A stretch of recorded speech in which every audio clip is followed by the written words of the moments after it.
I get a lot of requests for a tool buying guide for young mechanics or people that are trying to fix their own stuff and they want to know, hey, what's your opinion on tools? Which one should I buy? Which ones do you need coming out of school? So I figured I'd make this video. This is going to be a long video of me basically talking about tools, the brands, what I like, what I don't like. So if you want to hear me talk about tools and my opinions on them, continue watching the video.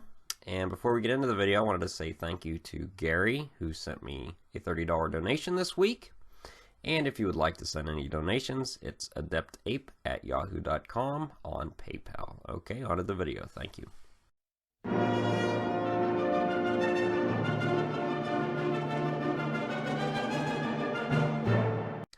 Okay, before we get started, let's get a few disclaimers out of the way. A lot of the tool purchases you're going to make are personal preference related. Out of the guys in the shop, no one has the same tools. Everyone has snap-on wrenches, but, everyone has different ratchets, different brand air tools, toolboxes, everything like that. There's no definitive best when it comes to most tools. There are higher quality and lower quality tools, but what I'm giving you here is my opinion. So I know I'm probably going to get a lot of comments about, oh, well, that's bad advice for this, or that's bad advice for that. Well, that's also your opinion.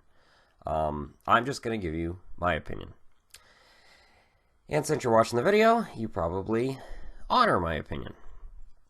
So let's get that out of the way first. And another thing I want to mention is if you're just out of school, if you just got out of WyoTech or UTI or out of a community college or maybe the military and getting into this industry, it's really hard to give you a tool buying guide because you don't know what you'll be working on first.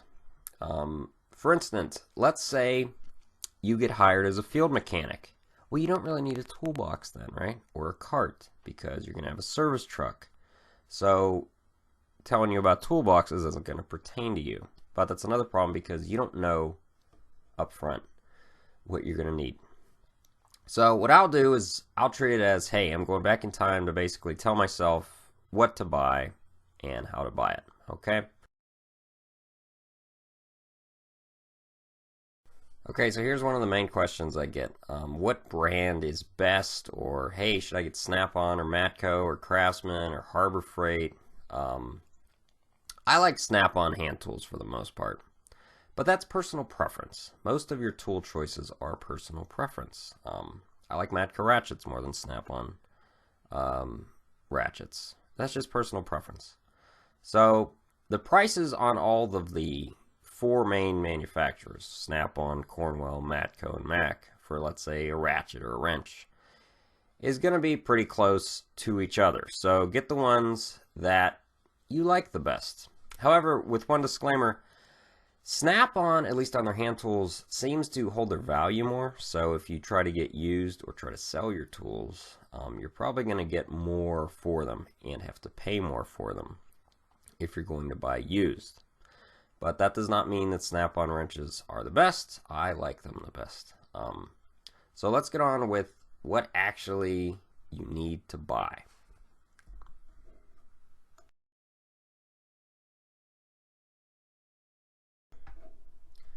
Okay, if you've seen my toolbox videos, you've seen what tools I have for the most part. So what I'm going to do is I'm going to kind of visually, or mentally, not visually, work my way down through my cart and tell you what you're going to need to start off with, in my opinion. So,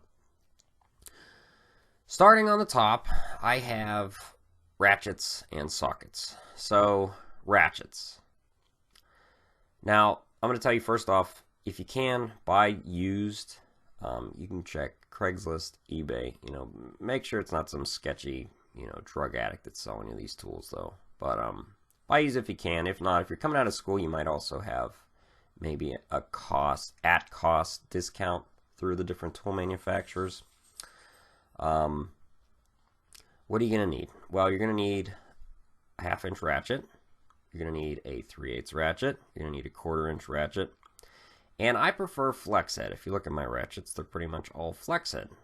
And except for the stubbies and the 1/4-inch, I like the locking flex head ratchets better. I've had pretty good success with the fine tooth and the older style, not fine tooth, I guess you'd say coarse tooth ratchets. However, pretty much all the newer ones are fine tooth. And the fine tooths really do make a big difference when, if you can only turn your ratchet a little bit, maybe get a click or two on the sloppier older ones, maybe you wouldn't get it to click. That can get really irritating. So try to go with the fine tooth if you can. Also, if you're worried about the teeth wearing out faster on the fine tooth, if you get a high quality ratchet like a Snap-on or a Matco, they're going to be warranted anyways. So if the heads strip out, you can get them replaced. But I've had pretty good success with mine. So that's ratchets. Also on ratchets, for your 1/2-inch ones, try to get a long one. If you're doing some with a 1/2-inch drive, you don't want like a 12-inch handled 1/2-inch drive. That just doesn't make any sense. If you're busting out the 1/2-inch, you probably are trying to break something loose or tighten something really tight. So try to get a longer handled one. I have a 17-inch and a 24-inch handled one. On the 3/8, if you're in the diesel field, you're going to be using the 3/8 more than anything because most of the bolts are 10 millimeter or 3/8 for standard bolts, which torqued around 40 foot-pounds. So you're going to be using your 3/8 to tighten and loosen most of these bolts. So I have a couple 3/8. I have a long, it's probably about 12-inch 3/8 flex head ratchet. I've also got a couple of stubby flex head ratchets. I really like the flex head. For 1/4-inch, you're not going to be using that this much if you're in the diesel field because unless you're doing dash work or electronics, most of the stuff you're not going to be loosening or tightening with a 1/4-inch ratchet. Now onto the sockets. Okay, so should you buy impact or chrome sockets? Well, I'm going to tell you to buy impact sockets only initially. And the reason for that is during disassembly and reassembly of most components, you're going to be using air tools a lot, mostly impact wrenches. And chrome sockets are not meant to be used on any impact tool. So you should be using your impact sockets, which are your black sockets. They're thicker, longer lasting, but a slightly softer material, and they won't crack as much on you, and they will last longer. The downside of them is the outer flange is a little thicker, so if you have a really tight place, sometimes you have to use a chrome socket, but that's fairly rare, at least on the CAT engines that I work on. Now, what brand of socket should you buy? And sockets can cost you a fortune because you're going to need, a lot of the trucks out there and equipment are still standard and a lot of metric. All the newer ones are mostly metric, but even some suspension parts and stuff on newer trucks, you can find some standard stuff. Also, like fittings and stuff, a lot of them are still standard, which doesn't really tie in with your sockets as much as your wrenches. But getting back to the sockets, you're going to need a lot of sockets. You're going to need 1/2-inch drive deeps, shallows, 3/8 drive deeps, shallows. This is in metric and standard. 1/4-inch deep, shallow.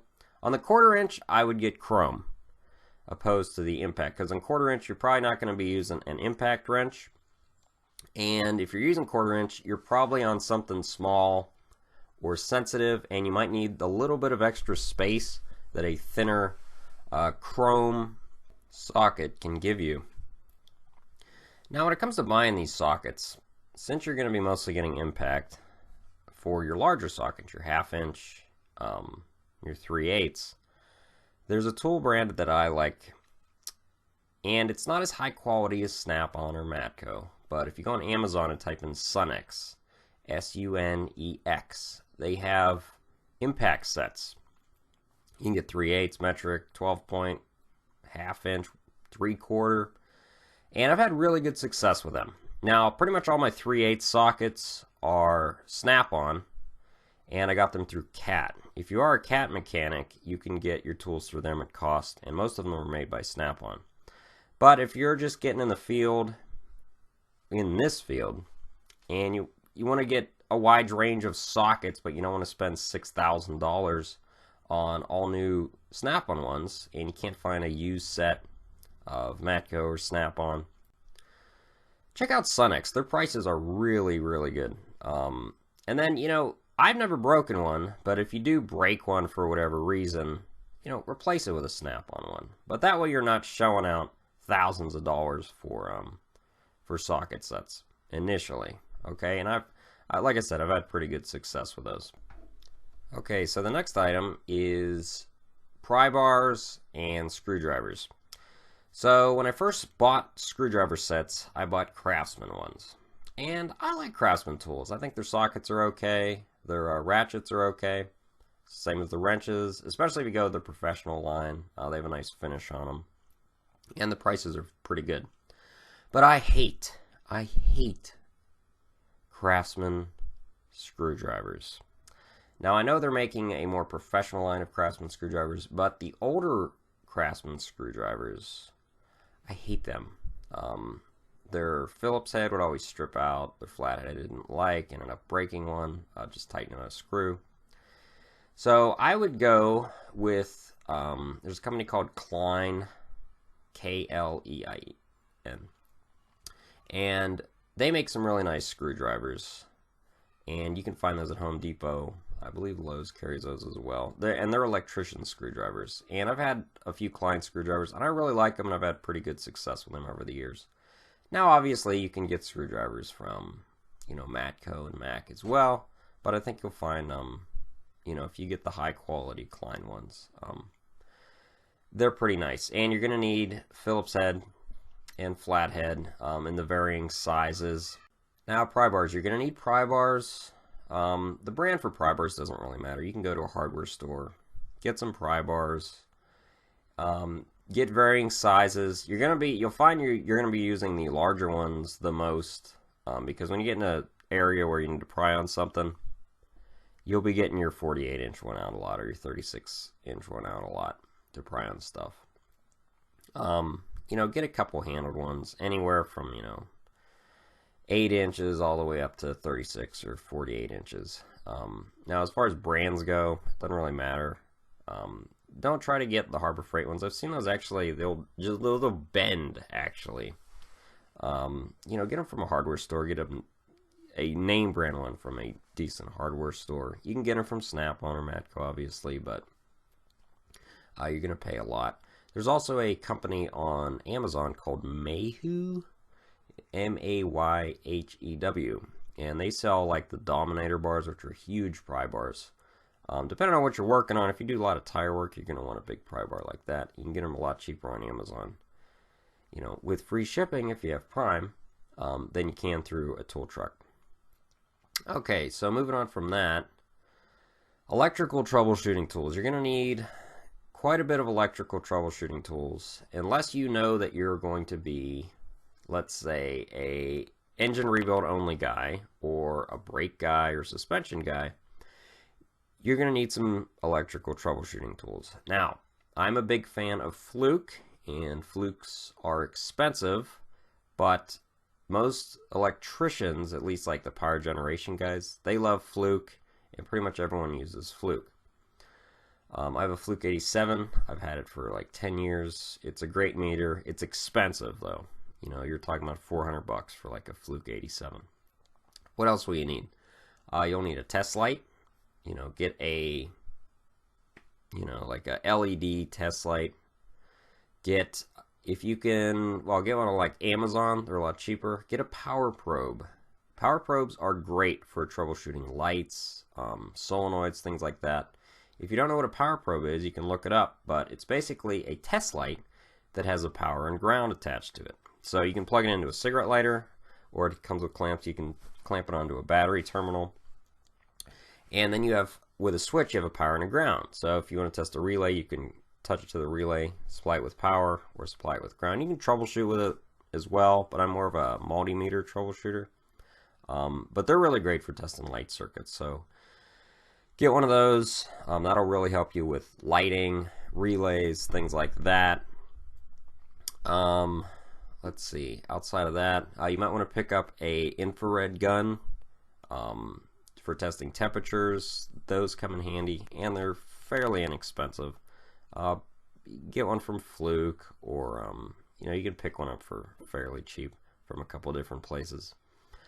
As far as electrical troubleshooting, that's pretty much all you'll need for the testing equipment. Most shops are going to have like battery testers, battery chargers, things like that. You should not have to buy those yourself.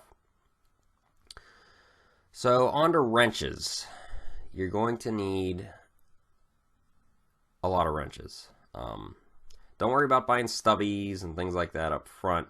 Mostly what you're going to want to buy are combination wrenches, which is open end on one, box end on the other. You're going to need, a wide range of them. As far as brands go, I really like Snap-on, but maybe you have a personal preference for Matco or Mac. Although with Mac, it seems they've switched from their older, nice, kind of squared off wrenches. I think they've gone to like a Chinese import.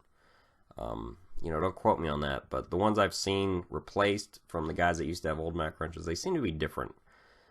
And, but Snap-on and Matco, as far as I know, are still making, in Cornwall, making them in the USA. So, on wrenches, you're going to want, let's see, you'll probably want 1/4 inch or 5/16 up to at least 1 inch. Now, I have up to 2-inch wrenches, but I wouldn't say buy those because they're going to run a lot of money for the larger wrenches. And then on the metric side, you're probably going to want to get like a 6mm up to probably a 30mm wrench, and you're going to be using those all the time. Ratchet wrenches. These are nice to have. Gear wrench is kind of the name of the game when it comes to ratchet wrenches. You can get them off the truck, but check Amazon. They're going to be the cheapest on buying. If you're going to be buying new ratchet wrenches, get them through Amazon. I would say ratchet wrenches are not a need when buying tools up front, but your mainline wrenches are. And you'll need a couple crescent wrenches as well. Now pliers. Pliers, get them at a hardware store. If you can get Channel Lock makes really good pliers. Most of the pliers that like Matco stocks are made by Channel Lock. So get them at a hardware store. They'll be a lot cheaper. You'll need some slip groove pliers. You'll need wire strippers. You'll need needle nose pliers. Just get pretty much a wide array of pliers. Vice grips. They're versatile. You'll use them a lot, and they're not very expensive. So on from that, torque wrenches. Okay, you're going to need torque wrenches, especially in this field, and especially if you're doing engine work. You'll need a 1/2 inch and a 3/8 inch at least. I like the little flex head style ones. Now you can get them off the truck, and most companies don't make their own torque wrenches. If you look up a company called Precision Instruments on Amazon, that's who makes Snap-on's torque wrenches for them. I would recommend buying them directly, like through Amazon, opposed to getting them through Snap-on. Now you can get them through Cat 2 if you're a Cat mechanic, and they're going to be a lot less expensive than on the Snap-on truck, and they'll have a warranty. But Precision Instruments makes most most torque wrenches for other companies, and they're really high quality. You can't go wrong with them. Get a 1/2 inch one from like a 50 to 250 foot-pound range, and then a 3/8, with a 20 to 100 foot-pound range, and then you can maybe get a small dial one as well if you want to go from say 0 to 20 foot-pounds. But really, you're going to be using the 3/8 and 1/2 inch ones the most. And usually your company will have them calibrated whenever you want to get them calibrated. And so from torque wrenches, hammers, chisels, you can buy them off the trucks, but like, are you going to buy a hammer from the Snap-on guy? Go to Home Depot, go to Lowe's. You can get a hammer really cheap. They also sell, you can get soft blow dead blows at most hardware stores now, save a lot of money. Rubber mallet, you're going to need one of those. You can pick them up for a couple bucks at a hardware store. Ball peen hammer you'll want to get. A small sledgehammer you'll want to get. The chisels, Sometimes it's nice to have like a Snap-on or Matco chisel because they're going to wear out and break over time, and then you can get them replaced, but you're going to pay a lot more up front. So I would say get a nice quality set from a hardware store if you can. Now moving on to air tools. So this is going to get pretty expensive with air tools because you're going to be using air tools all the time, and they're fairly expensive. So as far as air tools go, you're going to need a 3/8 and a 1/2 inch impact. And I like Ingersoll Rand. Almost all of my air tools are Ingersoll Rand. I've had good success with them. They're a reputable company. They make a wide array of air tools. Now what I would say you're going to need a straight angle grinder. You're going to need a right angle grinder or die grinder. Okay, so you're going to need a straight die grinder. You're going to need a right angle die grinder. I would get a 3/8 air ratchet.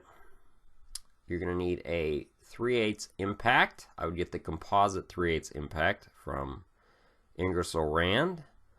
And I would get the composite 1/2 inch impact from Ingersoll Rand. And as far as air tools go, that's pretty much all you need. And an air hammer. I would get a long barrel air hammer from Ingersoll Rand as well. You'll be using those the most. Now in the future, if you want like a hammerhead impact or a stubby 1/2 inch impact, you can get those too. But just to start out, I would just get those air tools I already mentioned. Now drilling and cutting, your die grinder will handle your cutting because you can get a cutoff wheel set up with your die grinder, so you don't need a cutter. You shouldn't really need a grinder because your die grinder can also grind if you use like a sandpaper disc on it. As far as a drill goes, to start out with, you can get an air drill, but it really depends on what you're doing. If you're doing a lot of fabrication, you're going to want like a 1/2 inch air drill. But you might want to hold off on the drill until you know how much fabrication you're going to be doing in your field. You will want some drill bits. You can go with crazy cobalt drill bits that are, they're $300 for the set. I found that I get almost the same longevity out of the cobalt as I do with the old steel bits. And the secret to making your bits last longer is more low RPMs and some sort of lubricant like just engine oil when drilling, opposed to buying the really expensive bits and drilling incorrectly. That seems to wear the bits out more. So, don't worry about jack stands or jacks or anything like that. Your shop's going to supply that.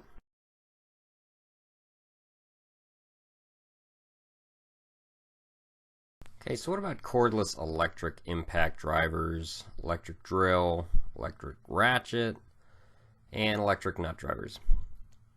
Well, I know some of the older mechanics that don't have any electric tools at all, and they seem to get along fine. But pretty much everyone else has electric tools. Now, do you need them starting off? No. Now, if you didn't get an air drill, you might want to get an electric drill. But these are really nice tools to have if you are serious about getting into this business. I mean, having a 1/2 inch electric impact and a 3/8 electric impact, really nice to have. Now, you can buy these on the truck, obviously, as well, but go to a hardware store and get them, especially the Milwaukees. Most of the trucks carry the Milwaukee impacts, except for Snap-on, they make their own. And you're going to pay a lot less if you go to Home Depot or Lowe's and get your electric impact tools. Now, what do I have? I have a 1/4 inch nut driver, I have a 3/8 impact, and a 1/2 inch impact and electric drill. And that's really what you'll want to need if you're going to go into the electric. If you don't want to show out the cash initially, because if you talk about a 1/2 inch impact and 3/8 impact and the drill and everything, you're probably talking about $1,000 or close to that. But if you don't want to shell that out, maybe hold off and say, hey, do I really need this to start off with? Also, what else is electric and cordless? Well, a flashlight. For some reason, Streamlight, everyone seems to use Streamlight. I have a Streamlight. They are expensive. They're going to run you about $100. Also get it on Amazon, a lot cheaper. And they're really the light everyone seems to use. They're pretty sturdy and they're rechargeable. I got a mag light initially. I was like, I'm not buying a $100 flashlight. Are you nuts? You know, I got a $30 mag light. But once you start changing out those batteries, you're going to realize, hey man, I want a rechargeable nice flashlight. And pretty much everyone seems to use Streamlight. Okay, that pretty much covers the tools you'll need. Starting off, if you have any questions or comments on this video, leave them in the comment section and I'll try to respond back. Alright, thank you for watching.